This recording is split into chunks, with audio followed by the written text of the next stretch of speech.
అందరికీ జేబీఎం. నేను Rajesh Mahasena. Welcome to Mahasena media. ఇది సాక్షి అబద్ధాల పుత్రిక, సాక్షి పత్రిక. అంటే సాక్షి పత్రికలు ఏమని వేశారంటే, ప్రభుత్వానికి ముందే తెలుసు, రెవెన్యూ శాఖ ప్రత్యేక ప్రధాన కార్యదర్శి ఆర్పి సిసోడియా వెలగలేరు గేట్లు ఎత్తామని 31న ప్రభుత్వానికి చెప్పామని డిఏ మాధవ్ నాయక్. అయినా చంద్రబాబు సర్కార్ పట్టించుకోలేదట. లక్షలాది మంది ప్రజల ప్రాణాలను గాలికి వదిలేసిందట. ముఖ్యమంత్రి ఇల్లు మునగడంతో ఆయన కలెక్టరేట్లో పునరావాసం పొందారట.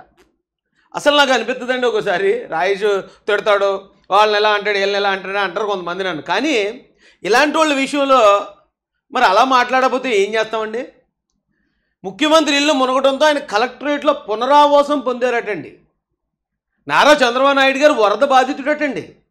అందుకని వాళ్ళ ఇల్లు మునిగిపోయిందని ఆయన పెట్టేవాడ సర్దుకుని వచ్చి కలెక్టరేట్లో ఉంటాడట. అంతే తప్ప ప్రజల కోసం, ప్రజలను రక్షించడానికి, ప్రజల సహాయ కార్యక్రమాలు అందించడానికి, ప్రజల కోసం ఈ ఎన్టీఆర్ఎఫ్ బృందాలను కానీ, రెవెన్యూ వాళ్ళని కానీ, పోలీసులను కానీ ఇదంతా ఏకం చేయడానికి పాపం ఆయన కష్టపడట్లేదట. అక్కడ ఇల్లు మునిగింది కాబట్టి ఈయన వచ్చి కలెక్టరేట్లో పడుకున్నాడని రాశారండి. వీళ్ళు నిజంగా మనుషులని అంటారా, మనుషులకే పుట్టారంటారా? నాకు ఒకసారి డౌట్ వస్తుంటుందండి. ఎందుకంటే మనిషిగా పుట్టినోడికి కనీసం కాస్తైనా విలువలు ఉంటాయి. ఎంత దిగజారైతే ఆవిడ రాయడండి. అయితే మనం సిసోడియా గారి మాటల్లోకి వెళ్ళకముందు ఈ విషయం గురించి ఒకసారి మాట్లాడదామండి. ముఖ్యమంత్రిగా ఇల్లు మునగడంతో ఆయన కలెక్టరేట్లో పునరావాసం పొందారు అని రాశారు. అలాగే ఎక్కడ కూడా మరోవైపు కృష్ణా కరకట్టలోని ముఖ్యమంత్రి చంద్రబాబు నాయుడు నివాసం వరదకు నీట మునగడంతో ఆయన తన మకామును విజయవాడ కలెక్టరేట్కి మార్చారు. అక్కడి నుంచే బాధితులకు సాయం పేరట తన షో మొదలుపెట్టారటండి, షో.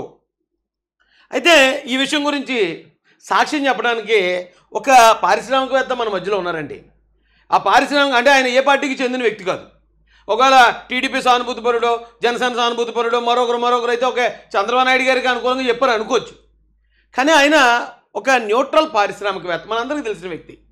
అందరికీ తెలిసిన వ్యక్తి. ఆయన యాడ్లో ఆయన వచ్చి డబ్బులు ఎవరు ఊరికే రావు అని మొదలు పెడతాడు. ఆయన తెలియనోడు ఎవడో లేడు ఆంధ్ర తెలంగాణలో.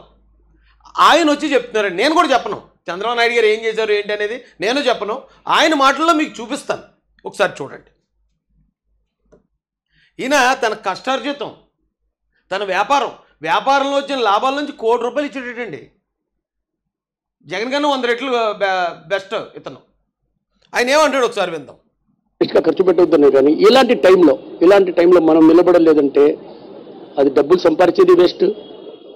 దీనివల్ల ఇది ప్రజలు ఎంత కష్టపడుతున్నారు, ఆయన వల్ల నేను ₹1 కోటి ఇచ్చాను, ఆయన వల్ల మనకు ఎంత సాయం చేయగలుగుతామో అంత సాయం చేయాలి. ఈ రోజు 6 లక్షల మంది జనాలు మన ప్రజలు కష్టపడుతున్నారు. సో ఈ టైంలో మనం నిలబడాలి. ప్రతి ఒక్కరు నిలబడండి. కొంచెం నేను చెప్పి ₹100 కూడా ఇవ్వచ్చు, ₹1000 కూడా ఇవ్వచ్చు, లక్షలు కూడా ఇవ్వచ్చు, కోట్లు కూడా ఇవ్వచ్చు, కోట్లలో కూడా ఇవ్వచ్చు. సో అందరూ ముందుకు రండి, అందరూ ఇస్తాము, అందరూ సహాయపడతాము. గవర్నమెంట్ ప్రభుత్వం చాలా మన కోసం చాలా కష్టపడుతున్నారు. నేను ఇక్కడ వచ్చి చూశాను. ఈరోజు వస్తే నేను సీఎం గారిని ఎక్కడ కలవాలంటే నాకు కలెక్టర్ ఆఫీస్ చెప్పారు. కలెక్టర్ ఆఫీస్లో సీఎం గారు ఎందుకు ఉంటారని చెప్పినా నేను.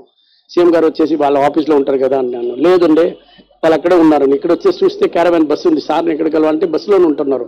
అప్పుడు నాకు తెలిసింది 9 రోజులుగా ఈ బస్సులోనే సార్ పడుకోవడం ఇక్కడే, భోజనం చేయడం ఇక్కడే, స్నానం చేసుకోవడం ఇక్కడే, ఏదైనా కూడా బస్సు వదిలేసి ఎక్కడ సార్ వచ్చేసి 9 రోజుల పాటు బస్సులో ఉన్నాడేటండి ఆయన, నారా చంద్రబాబు నాయుడు గారు.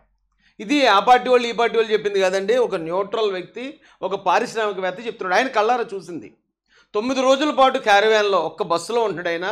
ఈ వయసులో 70 సంవత్సరాలు పైబడిన వయసులో 9 రోజుల పాటు ఆ బస్సులో ఉండి ఉదయమే లేచి మొత్తం వరద బాధితుల మధ్య గడిపి మళ్ళీ రాత్రికి ఎప్పుడో 12 గంటలకో 2 గంటలకో 3 గంటలకో పడుకుంటాడు ఆయన వెళ్ళి మళ్ళీ పడుకుని మళ్ళీ ఉదయం లేచి మళ్ళీ బాధితులు జరిగి 9 రోజులు ఏకంగా పనిచేస్తూనే ఉన్నాడు ఆయన.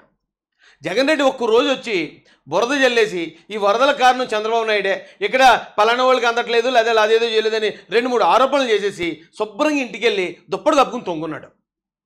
కొన్ని రోజులేమో 2 రోజులు 3 రోజుల్లో తాడేపల్లి కొంపలో దొంగున్నాడు. ఆ తర్వాత వెళ్ళి బెంగళూరు కొంపలో దొంగున్నాడు. ఒకవేళ పాస్పోర్ట్ వస్తే కనుక ఏకంగా ఇంగ్లాండ్కి వెళ్ళి, యూకేకి వెళ్ళి బర్త్డే ఫంక్షన్ ఎంజాయ్ చేద్దాం, డీజే వేసుకుని లేకపోతే డిస్కో పాటలు పెట్టుకుని అలా ఎంజాయ్ చేద్దాం అనుకున్నాడు. అలాంటి జగన్ రెడ్డి 9 రోజుల నుంచి ప్రాణాలు తెగించి కష్టపడుతున్న చంద్రబాబు నాయుడు గారి మీద ఇలాంటి తప్పుడు రాతలు రాస్తా ఉంటే తిట్టరండి మరి.